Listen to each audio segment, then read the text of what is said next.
Assalamualaikum warahmatullahi wabarakatuh. Jadi di video presentasi kali ini saya bersama dengan teman-teman saya dari kelompok 1 akan membahas mengenai perhitungan tonisitas dan osmolaritas sediaan steril.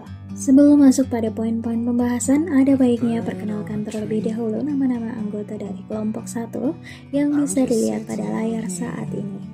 Selanjutnya kita masuk pada poin pembahasan, tetapi sebelum masuk ke perhitungan tonisitas dan osmolaritas sediaan steril, kita perlu tahu dulu apa itu cairan tubuh.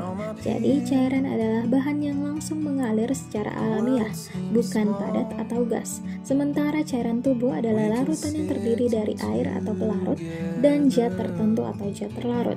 Cairan yang diperlukan dalam rangka menjaga kondisi tubuh tetap sehat. Cairan dalam tubuh sebanyak 60% dari berat tubuh atau 2/3 dari berat tubuh. Nah, cairan di dalam tubuh manusia tidaklah terkumpul di dalam satu tempat saja, tetapi tersebar dalam dua ruangan utama, yakni cairan intraseluler dan cairan ekstraseluler. Cairan intraseluler adalah cairan yang terkandung di antara sel. Pada orang dewasa, sekitar 2/3 dari cairan di dalam tubuhnya terdapat di intraseluler. Sebaliknya, pada bayi hanya setengah dari berat badannya yang merupakan cairan intraseluler. Kemudian, ada cairan ekstraseluler, adalah cairan yang berada di luar sel. Jumlah relatif cairan ekstraseluler akan berkurang seiring dengan bertambahnya usia. Pada bayi baru lahir, sekitar setengah dari cairan tubuhnya ini terdapat di cairan ekstraseluler. Namun, pada usia 1 tahun, jumlah cairan ekstraseluler ini akan menurun sampai sekitar sepertiga dari volume total. Nah, cairan ekstraseluler ini dibagi menjadi 3. Yang pertama, ada cairan interstitial, yang kedua ada cairan intravaskular, dan terakhir ada cairan transseluler. Pertama, cairan interstitial. Cairan yang mengelilingi sel itu termasuk dalam cairan interstitial, di mana volumenya itu sekitar 11-12 liter orang dewasa. Kemudian ada cairan limfo, juga termasuk dalam volume interstitial, di mana volume ISF adalah sekitar 2 kali lipat pada bayi baru lahir dibandingkan dengan orang dewasa. Kemudian yang kedua ada cairan intravaskular, yaitu cairan yang terkandung dalam pembuluh darah dengan rata-rata volume darah orang dewasa sekitar 5-6 liter, di mana 3 liternya ini merupakan plasma dan sisanya terdiri dari sel darah merah, sel darah putih, dan platelet. Kemudian yang ketiga ada cairan transseluler, yaitu cairan yang terkandung di antara rongga tubuh tertentu seperti cerebrospinal, perikardial, pleura, sendi sinovial, intraokular, dan sekresi saluran pencernaan. Selain air, cairan tubuh juga mengandung 2 jenis zat, yaitu elektrolit dan non-elektrolit. Untuk elektrolit terdiri dari kation, anion, dan natrium. Pertama, kation. Kation utama dalam cairan ekstraseluler adalah sodium atau Na+. Sedangkan kation utama dalam cairan intraseluler adalah potasium atau K+. Yang kedua, anion. Anion utama dalam cairan ekstraseluler adalah klorida atau Cl- dan karbonat HCO3-. Sedangkan anion utama dalam cairan intraseluler adalah ion fosfat. Dan yang ketiga, natrium. Kadar natrium plasma adalah 135-145 mili ekuivalen per liter. Kadar natrium dalam plasma diatur lewat beberapa mekanisme. Apabila tubuh banyak mengeluarkan natrium seperti saat muntah dan diare, sedangkan pemasukan terbatas, maka akan terjadi keadaan dehidrasi disertai kekurangan natrium.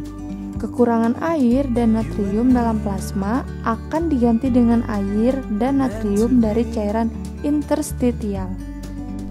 1. Kalium merupakan kation utama atau 99% di dalam cairan ekstraseluler yang berperan penting di dalam terapi gangguan keseimbangan air dan elektrolit. Jumlah kalium dalam tubuh sekitar 53 mili ekuivalen per kilogram berat badan, di mana 99% dapat berubah-ubah. Sedangkan yang tidak dapat berpindah adalah kalium yang terikat dengan protein di dalam sel. Kadar kalium plasma 3,5 sampai 5 mili ekuivalen per liter. kebutuhan setiap hari 1-3 mili ekuivalen per kilogram berat badan. Ekskresi kalium lewat urin 60-90 mili ekuivalen per liter, feses 72 mili ekuivalen per liter, dan keringat 10 mili ekuivalen per liter. 2. Kalsium terdapat dalam makanan dan minuman, terutama susu. 80-90% dikeluarkan lewat feses dan sekitar 20% lewat urin. Jumlah pengeluaran ini tergantung pada intake atau pemasukan, besarnya tulang, dan keadaan endokrin. Metabolisme kalsium sangat dipengaruhi oleh kelenjar-kelenjar parateroid, tiroid, testis, ovarium, dan hipofisis. Selanjutnya non-elektrolit. Non-elektrolit merupakan zat seperti glukosa dan urea yang tidak terdisosiasi dalam cairan. Zat lainnya termasuk penting adalah kreatinin dan bilirubin. Perbedaan komposisi cairan tubuh berbagai kompartemen tersebut karena adanya barier yang memisahkan mereka. Membran sel memisahkan cairan intrasel dan cairan intrasisial, sedangkan dinding kapiler memisahkan cairan intrasisial dengan plasma. Dalam keadaan normal, terjadi keseimbangan susunan dan volume cairan antar kompartemen. Bila terjadi perubahan konsentrasi atau tekanan di salah satu kompartemen, maka akan terjadi perpindahan cairan atau ion antar kompartemen sehingga terjadi keseimbangan kembali. Untuk sumber cairan tubuh kita sebagaimana telah saya deskripsikan secara singkat di atas, yaitu bersumber untuk air minum 1.500 sampai 2.000 cc per hari, untuk air yang ada dalam makanan 700 cc per hari, dan air yang dihasilkan adalah oleh proses metabolisme yaitu 200 cc per hari. Jenis-jenis cairan tubuh. Yang pertama ialah darah. Darah adalah cairan yang terdapat pada semua hewan tingkat tinggi yang berfungsi mengirimkan zat-zat dan oksigen yang dibutuhkan oleh jaringan tubuh, mengangkut bahan-bahan kimia hasil metabolisme, dan juga sebagai pertahanan tubuh terhadap virus atau pada serangga. Darah tidak terlibat dalam peredaran oksigen, namun darah serangga mengangkut zat ke jaringan tubuh dan menyingkirkan bahan sisa metabolisme. Nah, selanjutnya adalah plasma darah. Plasma darah adalah komponen cairan darah di mana 55% dari jumlah volume darah merupakan plasma darah. Plasma darah disiapkan oleh tuba darah segar yang berputar pada sentrifugal sampai sel darah jatuh ke dasar tuba. Fungsi cairan tubuh. Yang pertama ialah mengatur suhu tubuh. Dalam hal ini, bila kekurangan air, suhu tubuh akan menjadi panas dan naik. Selanjutnya ialah melancarkan peredaran darah. Jika tubuh kekurangan cairan, maka darah akan mengental, akan berpengaruh pada kinerja otak dan jantung. Selanjutnya, membuang racun dan sisa makanan. Tersedianya cairan tubuh yang cukup dapat membantu mengeluarkan racun dalam tubuh. Air membersihkan racun dalam tubuh melalui keringat, air seni, dan pernapasan. Selanjutnya, komposisi cairan tubuh. Presentasi cairan tubuh ini bervariasi antara individu sesuai dengan jenis kelamin dan umur individu tersebut. Pada laki-laki dewasa, cairan tubuh meliputi lebih kurang dari 60% pada berat badan. Pada wanita dewasa, cairan tubuh meliputi 50% dari total berat badan. Pada bayi dan anak-anak, presentasi ini relatif lebih besar dibandingkan dengan orang dewasa dan usia lanjut. Adapun faktor yang mempengaruhi komposisi cairan tersebut adalah yang pertama umur, yang kedua kondisi lemak tubuh, yang ketiga seks. Untuk cairan tubuh dan zat-zat terlarut di dalamnya berada dalam mobilitas yang konstan karena adanya proses menerima dan mengeluarkan cairan yang berlangsung terus-menerus, baik di dalam tubuh secara keseluruhan, di antara berbagai bagian yang membawa zat-zat gizi, oksigen kepada sel, membuang sisa, dan membentuk zat tertentu dari sel. Pertama, oksigen, zat gizi, cairan, dan elektrolit diangkut ke paru-paru dan saluran pencernaan, di mana mereka menjadi bagian cairan intravaskuler yang kemudian dibawa ke seluruh tubuh melalui sistem sirkulasi. Kedua, cairan intravaskuler dan zat-zat yang terlarut di dalamnya secara cepat akan saling bertukar dengan cairan interstisial melalui membran kapiler yang semi-permeabel. Ketiga, Cairan interstisial dan zat-zat yang terlarut di dalamnya saling bertukar dengan cairan intraseluler melalui membran yang permeable selektif. Meskipun keadaan di atas merupakan proses pertukaran dan pergantian yang terus-menerus, namun komposisi dan volume cairan relatif stabil, dan keadaan ini disebut dengan keseimbangan dinamis atau homeostasis. Pembatas utama dari perpindahan zat-zat terlarut adalah membran sel, yang dapat dengan mudah menembusnya adalah zat-zat yang larut dalam lemak. Beberapa faktor yang menentukan mudah tidaknya menembus membran kapiler dan sel antara lain permeabilitas membran, konsentrasi, potensial listrik, dan perbedaan tekanan. Permeabilitas merupakan perbandingan ukuran dari partikel zat yang akan lewat terhadap ukuran pori-pori membran. Transport aktif membutuhkan energi dalam bentuk adenosin trifosfat atau ATP, dan yang umum terjadi adalah sistem ATPase diaktifasi oleh NAK atau pompa natrium kalium yang berlangsung pada membran sel. Molekul enzim tunggal ini memompa 3 molekul ion Na+ dan K+, dan membutuhkan 1 molekul ATP. Sistem NAK-ATPase berperan penting dalam mempertahankan konsentrasi yang benar dari Na+ dan K+ di dalam dan luar sel, sehingga mempertahankan elektropotensial membran. Keadaan ini merupakan kebalikan dari K+, di mana jumlahnya lebih rendah pada cairan ekstraseluler dan tinggi pada cairan intraseluler. Selain itu, membran sel yang beristirahat bersifat selektif permeable bagi K+, dan cukup semi-permeable bagi Na+. Potensial membran terjadi karena K+ menembus keluar membran sel, sedangkan muatan negatif, terutama protein dan fosfat, terlalu besar untuk dapat ikut menembus keluar. Na+ juga berdifusi ke dalam sel mengikuti perbedaan konsentrasi, tetapi jauh lebih lambat daripada keluarnya K+. Hasil difusi Na+ dan K+ diseimbangkan oleh transportasi aktif kedua ion ini dengan arah yang berlawanan dalam menembus membran sel. Secara klinis, keseimbangan kalium sangat penting karena kelebihan atau kekurangan ion ini bisa mengakibatkan disritmi yang fatal. Yang selanjutnya yaitu tonisitas. Tonisitas adalah membandingkan tekanan osmosa antara dua cairan yang dipisahkan oleh membran semi-permeable. Pembelajaran dan praktikum tonisitas sangat penting dalam farmasi, mulai dari cara perhitungan dari tonisitas sampai pada peranan dan fungsi dari larutan isotonis yang masuk ke dalam tubuh manusia. Ada macam-macam tonisitas. Yang pertama yaitu metode equivalence. NaCl atau E didefinisikan sebagai suatu faktor yang dikonversikan terhadap sejumlah tertentu zat terlarut terhadap jumlah NaCl yang memberikan efek osmotik yang sama, atau ekuivalensi natrium klorida memberikan jumlah natrium klorida atau G yang menghasilkan tekanan osmotik sama seperti 1G bahan obat dengan syarat bahwa baik natrium klorida maupun bahan obat berada dalam larutan yang bervolume sama.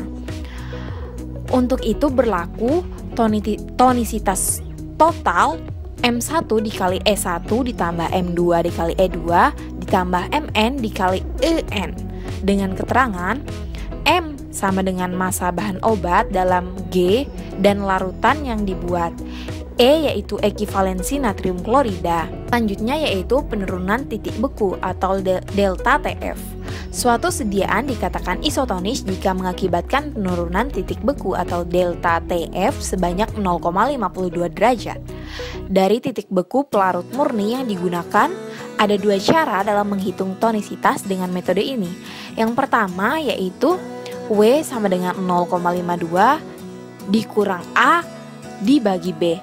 Dengan menggunakan persamaan keterangan W jumlah G dalam bahan pengisotonis dalam 100 ml larutan, A yaitu turunnya titik beku air akibat zat terlarut dihitung dengan memperbanyak nilai untuk larutan 1%. B turunnya titik beku air yang dihasilkan oleh 1% bobot per volume bahan pembantu isotonis jika konsentrasinya tidak dinyatakan A sama dengan 0. Dengan menggunakan persamaan yaitu cara 2, dengan rumus TB sama dengan K dikali M dikali N dikali 1000 per M dikali L. Dengan keterangan TB yaitu turunnya titik beku larutan terhadap pelarut murninya, K sama dengan turunnya titik beku pelarut dalam molar atau konstanta krioskopik air sama dengan 1,86 yang menunjukkan titik beku 1 mol zat terlarut dalam 1000 gram cairan. M sama dengan zat yang ditembang dalam G, N sama dengan jumlah ion, M sama dengan berat molekul zat terlarut, dan L yaitu massa pelarut dalam G. C. Metode LISO. Metode ini dipakai jika data ekivalensi natrium klorida dan delta TF tidak diketahui. Dengan menggunakan metode LISO, maka dapat dicari harga ekivalensi natrium klorida dan delta TF zat. Lalu, perhitungan tonisitas dapat dilanjutkan seperti cara di atas. Hubungan antara ekivalensi natrium klorida dengan LISO yaitu E sama dengan 17 dikali LISO per M dengan keterangan E yaitu ekivalensi natrium klorida, LISO yaitu nilai tetapan LISO zat yang dapat dilihat pada tabel, dan M yaitu massa molekul zat. Selanjutnya adalah hubungan antara delta TF dengan LISO. Berikut adalah rumus dan keterangannya. Selanjutnya adalah tabel LISO yang didapat dari beberapa referensi. Tabel ini dibagi menjadi tipe zat, nilai tetapan LISO zat, beserta contoh-contohnya. Lalu, untuk selanjutnya yaitu perhitungan tonisitas. Yang pertama ada rumus metode ekivalensi NaCl, di mana contoh perhitungannya yaitu diketahui 500 ml etil morfin klorida 2% dan nilai ekivalensi etil morfin klorida yaitu sebesar 0,15. Yang ditanyakan, berapa NaCl yang harus ditambahkan agar larutan isotonis? Penyelesaian yang dapat kita lakukan yang pertama adalah menghitung tonisitas sediaan dengan rumus M dikali E, di mana M adalah nilai massa bahan obat dan E adalah nilai ekivalensi. Lalu kita tinggal memasukkan nilainya, yaitu M adalah 2% dan nilai ekivalensi adalah 0,15. Lalu kita tinggal mengalikan, kemudian kita mendapatkan hasil 0,3%. Jadi, NaCl yang harus ditambahkan agar larutan isotonis adalah 0,9% dikurang 0,3%, mendapatkan hasil 0,6%, di mana 0,9% ini adalah nilai tekanan osmosis di dalam tubuh. Lalu yang kedua, ada rumus metode penurunan titik beku. Contoh perhitungannya yaitu pada resep berikut, di mana ranitidin HCl sebanyak 27,9 mg, Na2HPO4 anhidrat 0,98 mg, KH2PO4 sebanyak 1,5 mg, et aqua pro injeksi sebanyak 1 ml. Kemudian yang ditanyakan berapa NaCl yang perlu ditambahkan agar isotonis, dan berikut adalah data nilai delta TF 1% atau data nilai penurunan titik beku yang diakibatkan oleh 1% zat, dan berikut adalah tabelnya. Kemudian untuk nilai isotonis untuk penurunan titik beku yang normal adalah 0,52. Maka kekurangan delta TF agar isotonis yaitu kita dapat menghitung 0,52 dikurang 0,279 ditambah 0,0264 ditambah 0,0375. Lalu didapatkan hasil 0,1771.